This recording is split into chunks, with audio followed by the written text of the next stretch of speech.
بسم اللہ الرحمن الرحیم۔ دنیا میں ہر امیر غریب نیک و بد کو قدرت کے قوانین کے تحت دکھوں غموں اور پریشانیوں میں کسی نہ کسی شکل سے ضرور واسطہ پڑتا ہے۔ بعض لوگ اولاد کی نافرمانی کی وجہ سے پریشان ہیں تو کچھ لوگ مال و اسباب کے ختم ہو جانے پر غم میں ڈوبے ہیں اور کچھ لوگوں کو اولاد نہ ہونے کا غم ستاتا رہتا ہے، یعنی انسان کسی پریشانی فکر کی وجہ سے نیند نہ آنے کا شکار ہو جاتا ہے اور ذہنی پریشانیوں کی وجہ سے نیند نہ آنے کا شکار ہو جاتا ہے، اور ان ذہنی پریشانیوں کی وجہ سے رات کو بار بار آنکھ کھلتی رہتی ہے۔ لیکن عموماً ایسا ہوتا ہے کہ رات کے ایک مخصوص وقت یعنی رات کے 3 سے لے کر 5 بجے کے درمیان ہماری آنکھ کھل جاتی ہے اور گرمیوں میں یہ وقت بدل جاتا ہے۔ اس لمحے ہم اچانک جاگ جاتے ہیں۔ یہ صورتحال بہت سے لوگوں کے ساتھ پیش آتی ہے، لیکن شاید کبھی آپ نے اس پر غور نہیں کیا ہوگا کہ ایسا کیوں ہے۔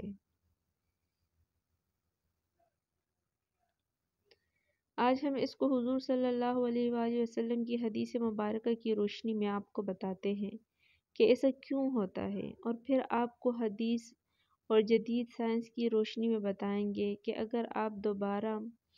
آپ کے ساتھ ایسا ہوا تو اس وقت آپ کو فوراً ایسا کیا کرنا چاہیے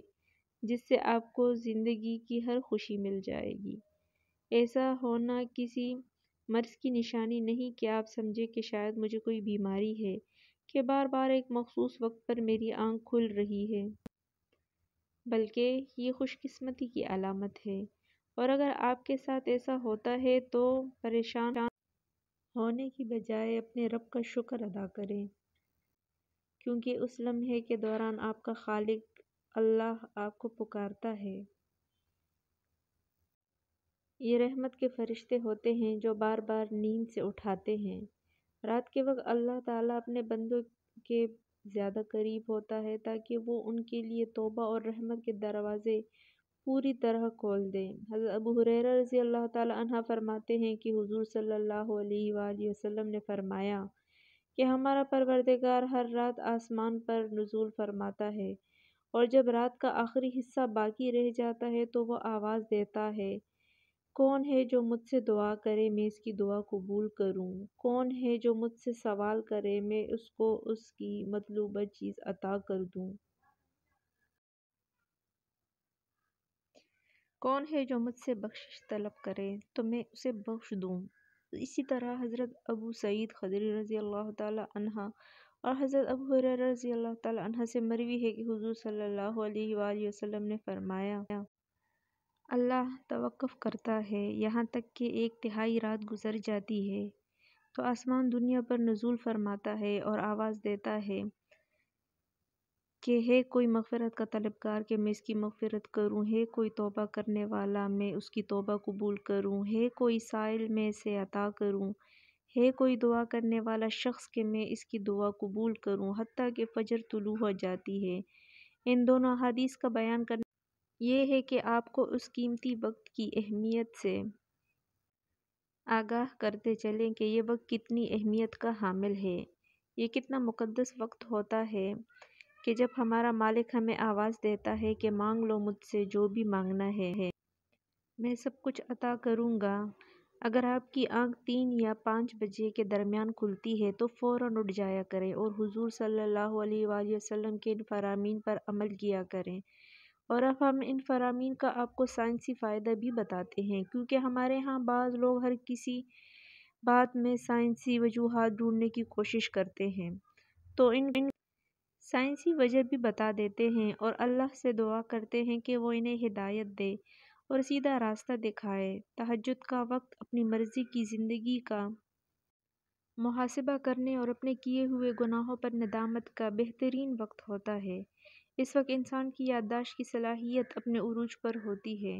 1990 کی دہائی میں امریکہ کے سائنسی جزیرے میں ایک ریسرچ تھی جو امریکہ کی یونیورسٹی آف پینسلوینیا اور اسرائیل کی یونیورسٹی میں کی گئی تھی، جس میں انسانوں اور جانوروں کے دماغوں پر برقی آلات لگا کر نیند کے دوران ان کے دماغوں کا تجزیہ کیا گیا۔ اس تحقیق کا نتیجہ یہ تھا کہ نیند لینے کے بعد انسانی یادداشت کی صلاحیت میں اضافہ ہوتا ہے۔ اس لحاظ سے رات کی آخری گھڑیوں میں جب بندہ نیند سے بیدار ہو جاتا ہے تو اس وقت وہ اپنے ماضی کی کوتاہیوں کو رات کی خاموشی میں بآسانی یاد کر سکتا ہے۔ حضرت ابو سعید رضی اللہ تعالی عنہ بیان کرتے ہیں کہ حضور صلی اللہ علیہ وآلہ وسلم نے فرمایا، جب تم میں سے کوئی ایسا خواب دیکھے جسے وہ پسند کرتا ہے تو وہ اللہ تعالیٰ کی طرف سے ہے اور اسے اللہ کا شکر ادا کرنا چاہیے اور اسے بیان بھی کرے، اور اس کے علاوہ اگر کوئی ایسی چیز دیکھے جسے وہ ناپسند کرتا ہے تو وہ شیطان کی طرف سے ہے، اس سے پناہ مانگے اور اسے بیان نہ کرے تو وہ اس کو نقصان نہ پہنچائے گا۔ اکثر دوست برے خواب بیان کر رہے ہوتے ہیں اور تعبیرات پوچھ رہے ہوتے ہیں، اس بات کو ملحوظ رکھیں کہ آپ برے خوابوں کی تعبیر نہ پوچھیں، اور جب کبھی رات کو آنکھ کھلے تو حضور صلی اللہ علیہ وآلہ وسلم کے ان فرامین پر ضرور عمل کریں۔ اپنے رب سے اپنے لیے دعا مانگیں، جو بھی مانگنا ہے مانگ لیں، دل کا سکون، شادی کی دعا، جائز حاجات، اولاد کی دعا، انشاءاللہ ہر جائز دعا قبول ہوگی۔ اگر آپ کا بستر سے اٹھنے کا دل نہیں کرتا تو پہلی حدیث مبارکہ پر عمل کریں، 2 سے 5 منٹ کے لیے دعا کریں، اے اللہ مجھ پر اپنی رحمت فرما، اور اس بخشش والے لمحے سے فائدہ اٹھائیں۔ اس وقت آپ کو بار بار پکارا جاتا ہے، اے انسان، تجھے جس مقصد کے لیے بھیجا گیا اسے پہچان اور اسے پورا کر۔ اس لمحے کی فضیلت صرف اسلام میں ہی نہیں بلکہ اس کے تمام مذاہب اور سائنٹیفک تھیوری بھی بیان کر چکے ہیں، اور سائنسدانوں نے بہت ریسرچ کے بعد لوگوں کو اس بات سے آگاہ کیا ہے کہ صبح سویرے اٹھ کر سب سے پہلا کام ورزش کرنی چاہیے، نماز پڑھنی چاہیے، اور جدید سائنس بھی کہتی ہے کہ نماز ایک بہترین ورزش ہے، اس کے ہر رکن کے الگ فوائد ہیں جس سے جسم کی تمام بیماریاں ختم ہو جاتی ہیں۔ اسی لیے حضور نبی کریم صلی اللہ علیہ وآلہ وسلم نے 1400 سال پہلے ہمیں جو حکم دیا، آج اربوں روپے خرچ کر کے سائنس اس کو سچ ثابت کرنے میں لگی ہوئی ہے۔ دوستو، اگر آپ دنیا اور آخرت میں بھلائی چاہتے ہیں تو صبح سویرے اٹھنے کی عادت بنا لیں، اللہ تعالیٰ آپ کو ضرور کامیاب کرے گا۔ اللہ تعالیٰ ہمیں نیک اعمال کرنے کی اور برائی سے بچنے کی توفیق عطا فرمائے، آمین۔